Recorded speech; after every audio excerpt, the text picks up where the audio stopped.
Welcome to Startup Central. I'm Nayantara Rai, working from home, as must all of you be. Hope you're all safe and healthy. This is the only show of its kind on Indian television dedicated to startups, technology, innovation, and disruption. Ladies and gentlemen, we couldn't have had a bigger disruptor than COVID-19. Sequoia Capital has called it the Black Swan of 2020. You could have never anticipated it. Whatever you do, you might still feel you're underprepared. And staying with that theme today, we're putting the spotlight on the fitness sector. Has it been rewritten forever? Will we ever go back to gyms, or is online fitness here forever? Is that going to be the normal even after the lockdown? I'm going to ask this and many more questions to two founders of one of India's most famous fitness companies. I'm talking about CureFit, which has recently been in the limelight for the massive layoffs. The founders getting flack for it, but they're here on Startup Central to clear the air, to explain why they had to take this very difficult decision, and also to talk about the future of fitness.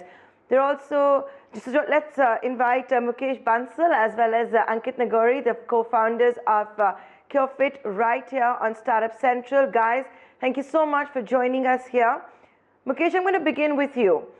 It's not as if CureFit is the first startup or the first company in India to announce massive layoffs. Why do you think you have had to be on the defense? Do you think perhaps it was the communication, or it's just that fitness is something which everyone is so passionate about? Or do you think that maybe, would you consider it could have been a communication problem? Like today, I look at what Airbnb and the global founders had to say, and no one is criticizing him for the tough decision that Airbnb, for example, has had to take. The layoffs you've announced are far smaller in nature. That's exactly right, Nayantara. Thanks for having us. And I want to start by saying we are not doing massive layoffs. Only about 10% of our workforce is effective. We are working very hard to retain rest of the employee base. There is salary cut across the board, percentage very highest at the senior most level and lower at other levels of the organization. I believe there has been some miscommunication that we would like to clarify. I think the numbers being quoted, etc., are quite incorrect. As an example, we have set aside 30 crores, that 30 crores to pay for our trainers. Somewhere in social media, people came up with the number 2 crores, which is just an emergency fund on top of that. So just to repeat, we are retaining 90% of our trainers. We'll be paying them over 30 crores over next 6-7 months to make sure they have continuity of employment, all the benefits. We have 5 crores of money out of that, which is being paid to 10% of trainers which are being affected. Their health insurance continues. And we have separately, personally created additional 2 crore fund to help people with emergencies. I think it's because of miscommunication and misunderstanding around these numbers, which is why there's been so much chatter on social media. And that's why we are here to clear the air and communicate situation as transparently as possible.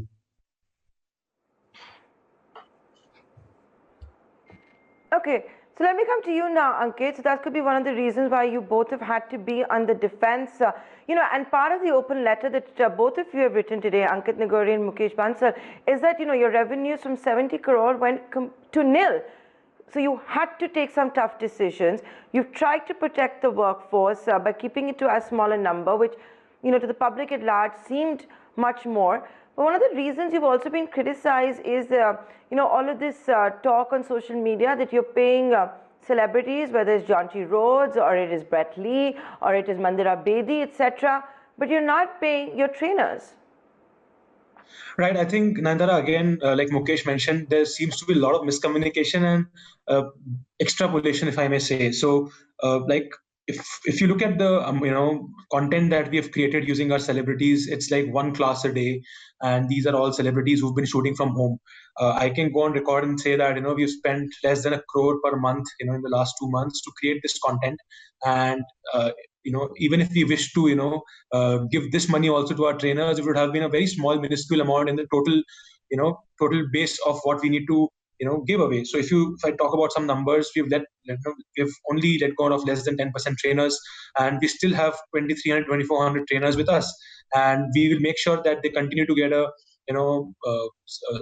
continue to get supported by us in the coming months. And what that also means is that all the 10% trainers who were let go, they were also given severance, and their insurance will be extended. So all of this put together is a very, very large cost. It's about 30 crores for this part, and then we have also created the emergency fund which Mukesh mentioned. So 32 crores is already being planned. Also, we need to mention that our business actually went to zero starting 14th March, when we had to shut down our cult centers, and there is no clear answer on when these fitness centers will open. We paid our trainer all 100% of our trainers 100% salary on March and April, and that actually also is a huge amount. So if I actually look at the total money paid out since March until the end of December, it is actually upwards of 50 crores. And if I am giving 1 crore rupees to these celebrities to keep the platform going, then it is a small amount on the total base of what I just spoke about. I think there has been a lot of oversimplification of saying that we should have given this money to trainers. We very well could have done that, but that could have probably meant just 10 days, 5 days, or 3 days of more salary for these people. I think the math is 3 days, 4 days salary for the entire company. So there's no point actually not even 3-4 days, a couple of days of salary for the entire company. So the entire conversation has taken a completely different route because of these celebrities coming onto the platform. But we also pivoted massively from being an offline only player to being a digital player, which has helped, which by the way, we have kept free for all our consumers till date. All our customers who are going to cult centers, we had paused their membership, extended the pause, and we'll continue to extend it until the centers are closed. There is no clear understanding on when these centers will come back to life, and we are 100% assuring all our members that we will honor all the memberships and continue pausing them, and they will get access to our digital classes. Correct. Okay, so Mukesh, you're basically saying, both you and Ankit are saying, that it has been miscommunication. It's made out to be much larger than the problem is, that your hands were tied and therefore you had to take this decision. Your centers were closed even before Janta curfew. But what about this entire controversy, and would you like to clarify when it comes to PM Cares? I know you touched upon it, Mukesh Bansal, but you've also been criticized for giving 5 crore rupee contribution and donation to PM Cares, which now a lot of people say you could have used those proceeds a lot better and cared more for your employees. So yeah, Nayantara, I think it's again, people don't have a sense of the proportions. We mentioned our monthly revenue was 70 crores. So 5 crore in that, a negligible amount of money. Yes, it can perhaps pay for people wages for few days. At most, we are a large company, over 5,000 people who are part of the organization. So it doesn't really is needle mover. Plus, we as a responsible corporate citizen, when we see the images of migrant workers being stuck, people not being able to put food on the table, the healthcare professionals not getting PPE kits, shortage of ventilators, we feel it's every citizen's responsibility, every corporate's responsibility to pitch in. And we didn't lean on the company for that. This half of this 5 crore, which went to PM Care Fund, ACT grant funds, and many other funds, 2.5 crores were contributed personally by Ankit, myself, many of our management team members. Then we went to our board and requested for allocation and their 2.5 crores to match that. And that 5 crore was distributed. So it's a negligible amount of money in over a scheme of things. I think people who have commented on social media have no sense of proportions of the cost structure. The total cost that we are incurring, continue to incur every month to retain all of our employees. Some of them are reduced salary. It's in many tens of crores. And we continue to stay that way and support people in their time of need. Even for people being affected, as Ankit said, we have extended significant 2 months of severance. We are continuing their health insurance, will incur their cost. We have created emergency fund to deal with one-off situation, and we will be first to hire them back when situation return to normal. We are just adjusting our financials to make sure that we are staying power, whether the lockdown lasts 6 months or 12 months, doesn't matter. Cult is here to stay, and we would love to hire every single person back when situation resumes normal.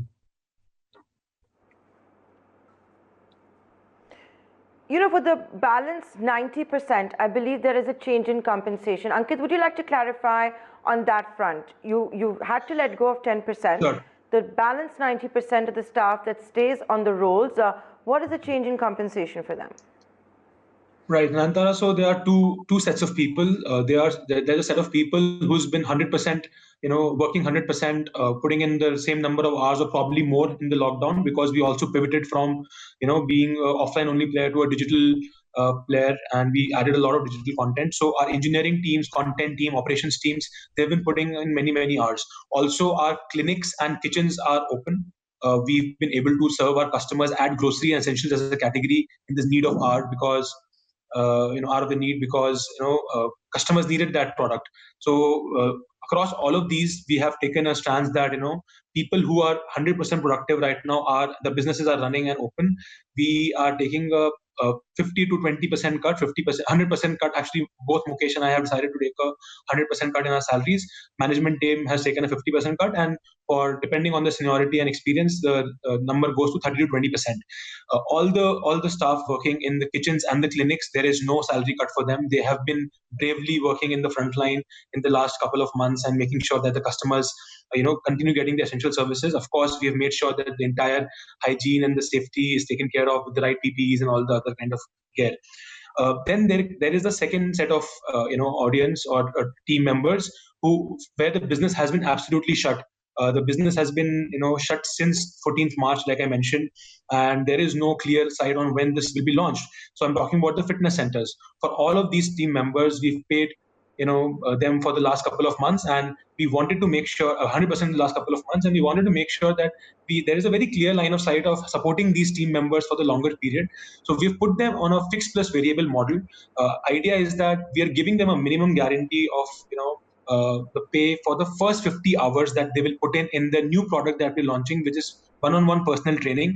We have just launched it on the app. All the cult members can start using it, and all the other members can also start using it. So we're almost putting up a minimum guarantee that if you put in the first 50 hours, we're already paying you upfront, and post that you will start earning more, with a capacity of going up to 120 hours per month, which was the number of hours they were putting in before the shutdown happened. A typical cult trainer was putting in 120 hours, and that's how we have designed the model, where they will get a minimum guarantee for 50 hours from all of us, and it will go up all the way to 120 hours as and when the demand comes up. It is our responsibility, and all the members also have to pitch in to make sure that the demand comes back.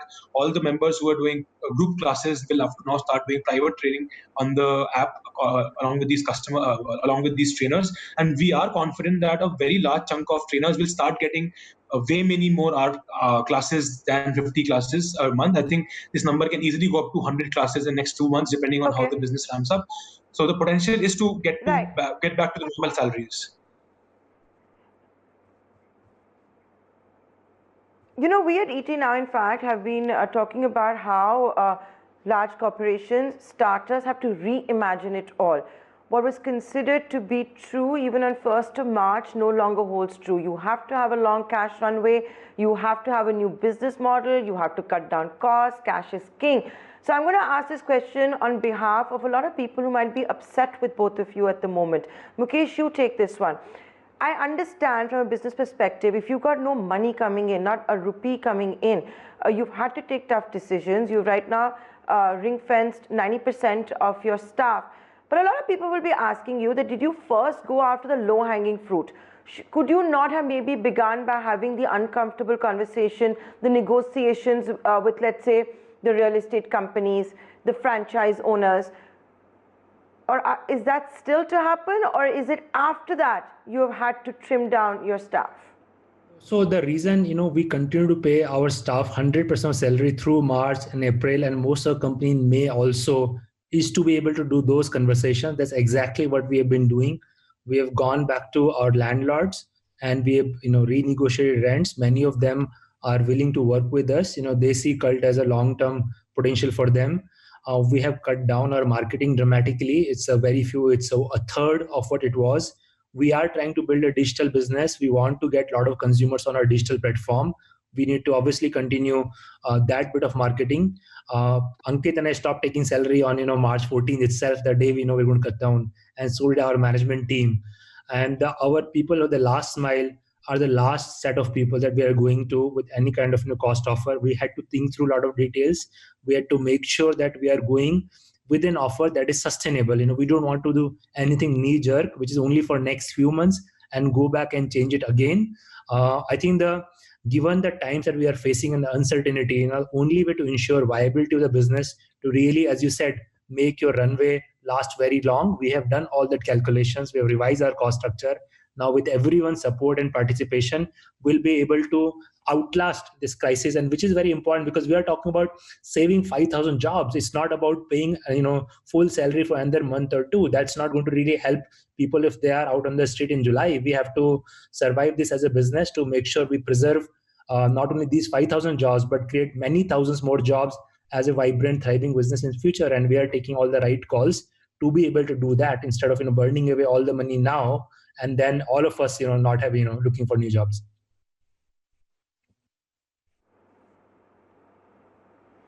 Fair point. You're trying to find a sustainable business. In fact, the big question is that when are we going to find a vaccine for the economy? We don't want COVID-19's biggest fatality to be the Indian economy. It's something we've been talking a lot about here on ET Now. It's part of the Times Network initiative, the India Revival Mission. Now, having said that, Ankit, Nagori, let me come to you. When we're talking about first survival, and only then can we talk about revival, to survive, you have decided to go in for the online model.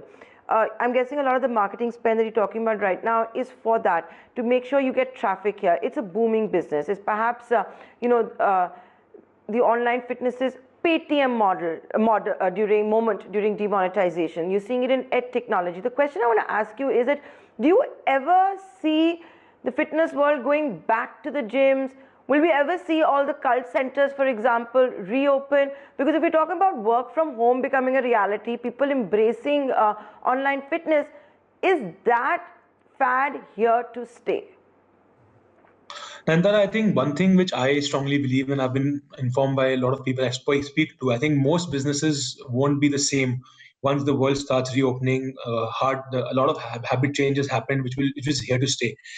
Specifically talking about fitness business and all similar businesses where large set of people gather together and it's a social product, I think they will never be the same again. Until the vaccine comes, I don't think people can work out with masks and people can go to restaurants and stay there with masks. So I feel that there is a phase from now until the vaccine comes where we have to really figure out a completely new product for cult in terms of how it is run. So if I just at a high level talk about how I imagine the cult center is, like if you know a cult center, there'll be hundreds of people coming in and out of cult center every hour, and there are classes back to back. I think that number will come down by 1/3, 1/4, or to 1/3, 1/4, or even lesser. So we'll have a less dense class, and the layover between classes will be much higher. So there was a 10-minute gap between classes earlier. Probably we'll have to do a 30-minute gap. Deep cleaning, which would mean shorter classes, which would mean maybe we have to run the classes through the day. So all of this has been thought upon as we speak. But the larger point here is that yes, the business has changed significantly, and we feel that digital fitness will be a large part of it. But within digital, there are two parts, Nayantara. One is a live class, which is like a very large content play where thousands and lakhs of people can log into a particular class and just work out along. But there's another product which we are very, very confident about, working in the medium term, is a one-on-one private personal training class along with the trainer of your choice. We launched it recently, and with the 2,400 existing trainers that we speak about, the 90% remaining trainers, that's the product we want to invest very, very deeply in. We have a very large cult base. We'll start promoting it to them. They can easily trade in their cult membership for this product. Basically, there will be a trade-in formula on how many days of cult membership can you exchange this product for. And we really feel that this is a very easy and good way of staying fit until the vaccine comes, and to see how the world changes after that. I think this will become a very, very big phenomena of people working out along with the trainer over video. I think that's going to be a very, very sustainable change.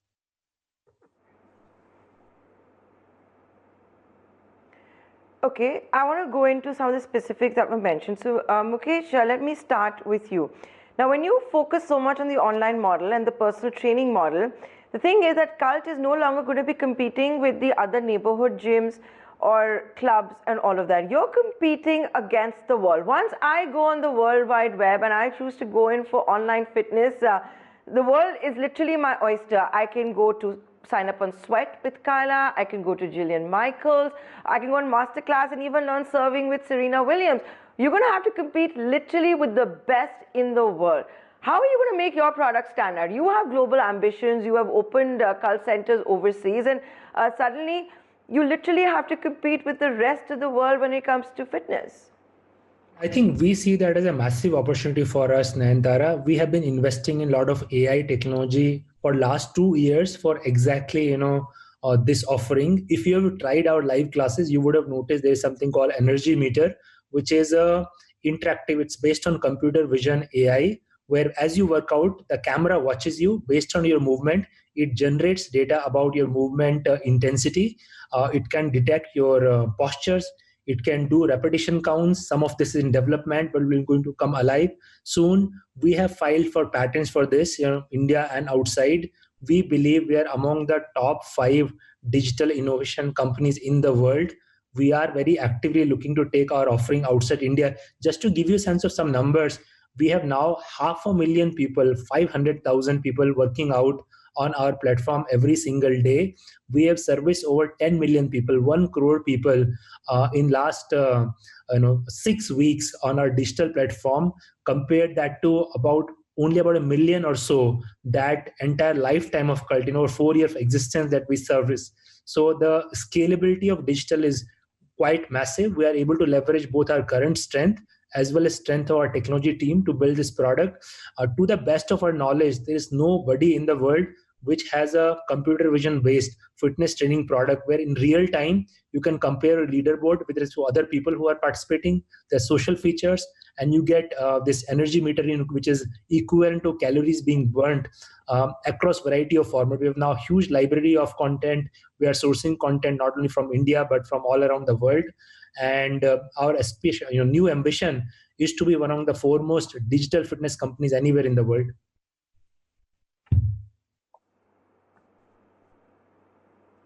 So, the big headline, of course, you're giving me that you think you're one of the 5 most innovative and perhaps biggest online fitness companies. But Mukesh, this success that you've had, and I'm again, I told you, I'll play devil's advocate here.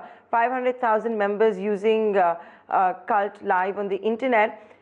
That's all free. So when you don't have anybody having to pay, a lot of people sign up. But do you think it's going to be as popular when you have to start asking for membership, when you have to start asking for subscription? Emerge. All kind of freemium model, right? Where people start with the free and then there's a paid subscription. We see with every subscription model for content. But let's also not forget about the personal training model. Our live classes are building, top of the funnel. We already have over 1,000 classes happening every single day, which are paid classes where people sign up for a personal training and then you end up with a one-on-one class with the trainer. So for our live class product, which is for large number of classes, the fee will be fairly small, but this product will work at a large scale with millions of users and with global audience. The total addressable market will not be an issue, and because it's highly differentiated, I really challenge anyone to find a digital fitness product which has the caliber and the technology of what we are already doing without factoring all the things which are in the roadmaps. So yes, we hope to compete on the global scale. We hope to acquire millions of users in India and tens of millions of users globally, and to hopefully emerge out of this crisis as a global fitness tech company. We have seen pivots in the past. There was a time in Mintra's journey where we had to pivot completely in 2010, let go of our old business and start a new business, and we came out of that as a largest fashion player in the country. I think the current situation will force us to pivot both our digital business and offline business, but we have a phenomenal team, a strong set of investors who are backing us all the way. And most importantly, we have a 10-year vision. We are really not too bothered about next 6 months, 1 year. We believe if we keep investing in building differentiated product, think long-term, make right strategic choices, we have every right to win this space in India and beyond. Okay, I'm running out of time, so I'm going to ask Ankit the one other question I have. We've talked about Cult Live, you talked about food and as far as employment goes, but what about what you're doing for the mind. I've been for cult classes where, your trainers were also were trained to talk about eating right, meditating, sleeping well, all of that. So during the lockdown, Ankit, was that another booming model? And, once again, a lot of people would have become aware of meditation, would have become aware of how you need a fit mind is the first foundation you must have for a fit body, all of that. How's that aspect of the business been? I'm sure you have some good plans around that. And again, you have to compete with global giants, whether it's a Headspace or a Calm, for example. Right. I think, Nandara, if you've used the product, a cult product, you would have noticed that we've had a very strong focus on yoga as a product. And under the MindFit vertical, we've always focused on meditation and yoga as a product. And we've always had those meditation sessions on the app. With the lockdown, we also were able to launch the online therapy class, live therapy with the therapist. You could it would be a video call or an audio call, and yes, we have seen a very big spike in the number of people calling in with cases around anxiety and fear and depression. I think it's good that the people in the country are becoming aware for the need for this. I think a couple of years back, whenever we did some consumer research, we would figure out there's a lot of taboo around these topics. But thanks to all the awareness which is being created across the world around these topics, we are seeing much more adoption of tools like therapy and meditation and whatnot. So I feel that while the current lockdown situation is responsible for some increase in such cases, but overall there's also a growing awareness that people need to reach out to experts at the right time, and we are trying everything to enable that at scale.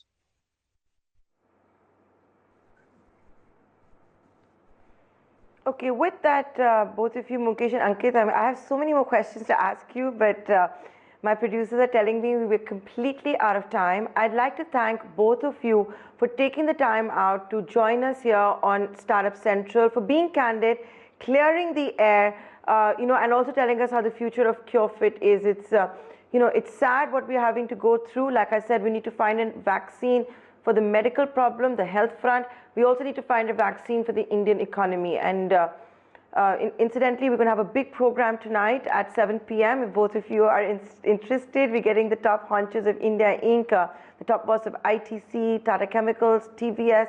They all are going to be live right here. And both of you, Mukesh and Ankit, thanks so much for joining us. Stay safe, stay healthy.